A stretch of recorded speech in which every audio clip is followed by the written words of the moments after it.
قل ان تخفوا ما في صدوركم او تبدوه يعلمه الله ويعلم ما في السماوات وما في الارض والله على كل شيء قدير.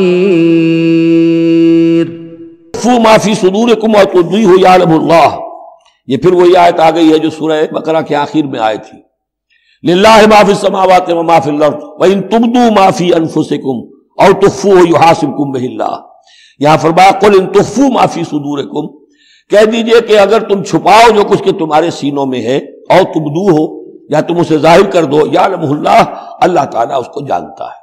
تمہارے ظاہر کرنے چھپانے سے اللہ سے کوئی تعلق نہیں ہے، ایک دوسرے سے چھپا سکتے ہو، ظاہر کر سکتے ہو، اللہ سے نہیں. وَيَعْلَمُ مَا فِي السَّمَاوَاتِ وَمَا فِي الْأَرْضِ، اور وہ جانتا ہے جو کچھ کہ آسمانوں میں اور زمین میں ہے. وَاللَّهُ عَلَىٰ كُلِّ شَيْءٍ قَدِيرٌ، اور اللہ تعالیٰ ہر چیز پر قادر ہے.